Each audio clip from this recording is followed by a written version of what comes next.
SpaceX's gargantuan Super Heavy Starship, the most powerful rocket ever built, blasted off on its second test flight Saturday, and while the initial stages of the mission went smoothly, the first stage broke apart moments after separation from the Starship upper stage, which then blew itself up as it neared space. And as a successful learning experience by SpaceX, it was the second failure in a row to get the Starship upper stage into space, a frustrating disappointment for Elon Musk's rocket. The event we all have been waiting for months finally happened, but things didn't go all as planned. What exactly went wrong for Ship 25 and Booster 9, and what's next for SpaceX on the Starship program? Let's find out. In today's episode. Hello everyone, welcome back to another episode of my channel. In this video, we will delve into what exactly happened and how Musk reacted to it. But before we go any further, please make sure to subscribe to our channel for future updates about the space industry. Just before liftoff, the water deluge system was activated, a crucial safety measure to protect the launch pad from damage. This system, necessary due to issues encountered in a previous launch 6 months earlier, effectively flooded the pad with a large volume of water. When the engines ignited, the rocket lifted off successfully. All 33 engines functioned without issue, a notable improvement from the first flight and an indication of the advancement SpaceX had made. As the rocket ascended, a key moment in the flight was the stage separation, which was of high interest due to the new hot staging system. This system's performance was crucial for the mission's success and future SpaceX operations. Fortunately, the system worked as intended, successfully completing the stage separation and marking an important achievement for the mission. The rocket's Super Heavy first stage booster achieved a crucial maneuver to separate from its core Starship stage. Yet shortly after this detachment, it exploded over the Gulf of Mexico as captured in the SpaceX webcast. This development was unexpected and raised immediate concerns about the mission's outcome. Meanwhile, the core Starship booster, undeterred by the fate of the Super Heavy booster, carried further towards space. But a few minutes later, a concerning announcement came from SpaceX Mission Control. The livestream host reported, "We have lost the data from the second stage.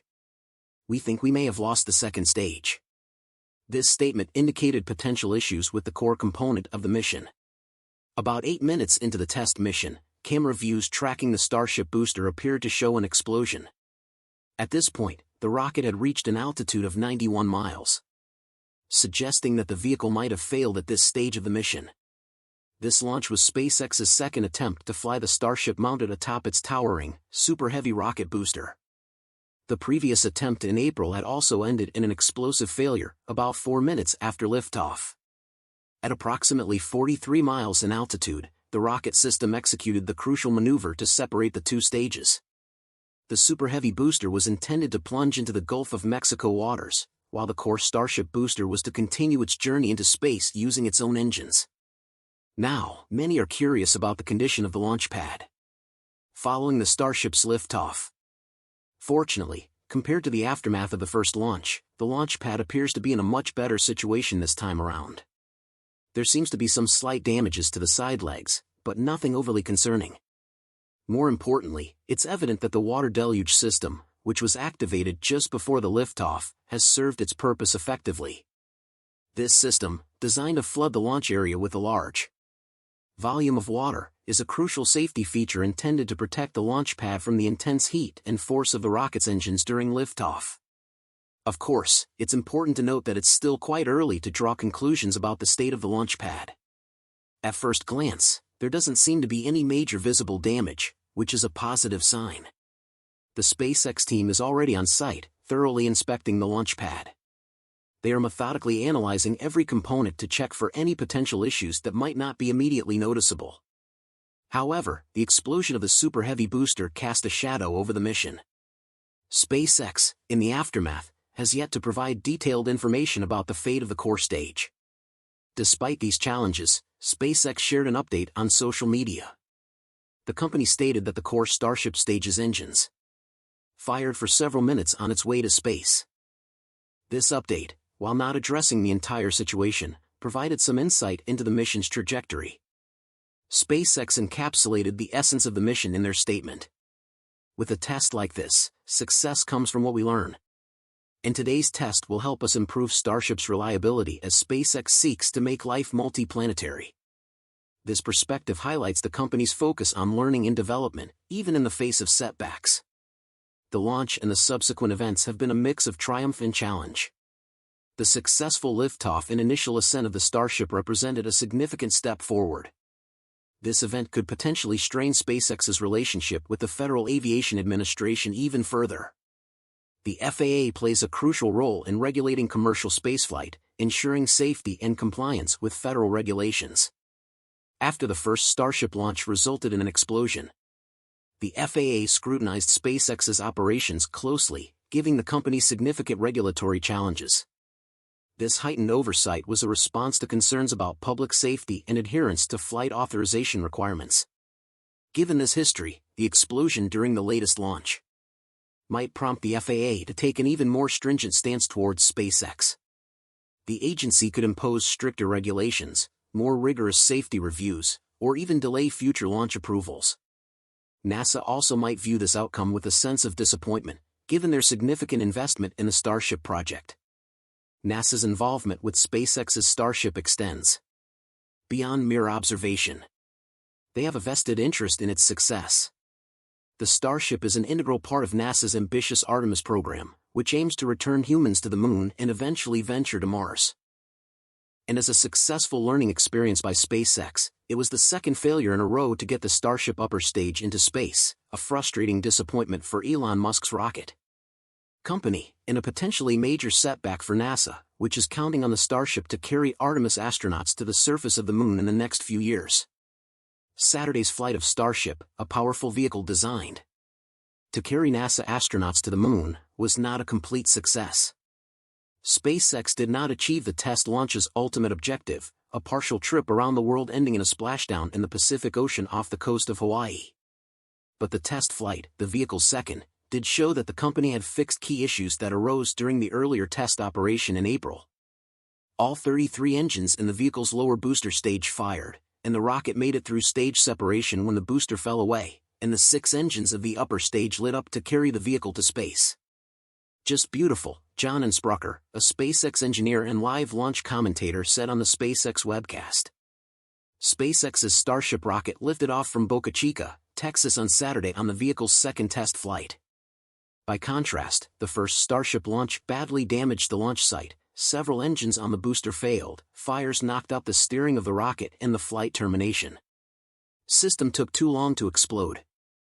But according to SpaceX's fail-fast, learn-faster approach toward rocket design, successfully avoiding a repeat of past failures counts as major progress. However, the second flight revealed new challenges that Mr. Musk's engineers must overcome. Soon after stage separation, the booster exploded, otherwise known as a rapid unscheduled disassembly in rocket engineering jargon. The upper stage Starship spacecraft continued heading toward orbit for several more minutes, reaching an altitude of more than 90 miles. But then SpaceX lost contact with it after the flight termination system detonated. In a statement, the Federal Aviation Administration said no injuries or property damage had been reported. It will conduct a mishap investigation, which is standard anytime something goes wrong with a commercial rocket. The FAA will oversee the SpaceX-led mishap investigation to ensure SpaceX complies with its FAA-approved mishap investigation plan and other regulatory requirements. The FAA only gave SpaceX permission to launch once with its amending launch license, so even if it was successful, the FAA would still need to get involved. Engineers will now have to decipher what went wrong on both the booster and the upper stage spacecraft, make fixes, and then try again. They have fixed issues identified in their first flight and got further than ever before with this type of vehicle, said Phil Larson, who served as a White House space advisor during President Barack Obama's administration and later worked on communication efforts at SpaceX. The magic of engineering is that it is all about learning, iterating the design, and refling again soon. Daniel L. Dumbacker, the executive director of the American Institute of Aeronautics and Astronautics, agreed. "This is a large launch system," he said. "It's going to take some work to get it to where it needs to go. I have no doubt that the SpaceX team will be able to figure out how to get the launch vehicle working. Do you realize that this can happen much sooner than before? It's all because the Starship pad survived, And that, on top of the first stage performance, is a huge win for SpaceX and NASA. SpaceX's Launchpad appears to be fully intact, indicating that a new water deluge system used to dampen the jarring forces of the Super Heavy rocket's engines during takeoff helped keep the ground facilities safe. Cameron County, the Texas county that encompasses Starship's launch site, opened the single road that runs out to SpaceX's launch facility and the public beaches shortly after launch. It was a quick turnaround for the county, which left the roads closed significantly longer after the inaugural test launch in April. One key factor at play is that SpaceX acknowledged that the sheer force of Super Heavy's engines after the April launch tore apart the launch pad. SpaceX's CEO Elon Musk referred to it as a rock tornado, but the new deluge system used during this launch shot nearly 360,000 gallons of water upward as the engines ignited during this morning's launch. When people visited the launch site a few hours after takeoff, the stand that the rocket launched from appeared to be unharmed, and there were no immediately visible signs of large debris in the area. If this were to be true, I honestly wouldn't be surprised if the IFT-3 happens in January or February of next year, with Booster 10 potentially rolling out for static fire testing just a few weeks from now. This will all depend a lot on whether SpaceX decides to repeat the IFT-1-2 mission profile, and of course, if the issues that ended B9 and S-25 require major hardware revisions versus minor tweaks and/or software changes. Also based on how successful IFT-2 appeared to be, SpaceX will stay grounded for a while and none of the obvious candidates, B-10, B-11, B-12, or S-26, S-28, all the way to S-31 and more will fly next as the company focuses on the next iterations of ship and booster. And that's about it for today's episode. Thank you so much for tuning in, and that's all for today's update. If you enjoyed watching and found it useful, please make sure to subscribe to my channel and hit the like button. And if you'd like to support our channel even further, you can go on ahead and hop on over to our perks through the link in the description below. Thanks for watching, and I'll see you in the next one. By the way, are you familiar with Tok Philippines app? Tok is a delivery service app designed to connect more people by delivering items door to door. For more information, download the Tok app, here down below.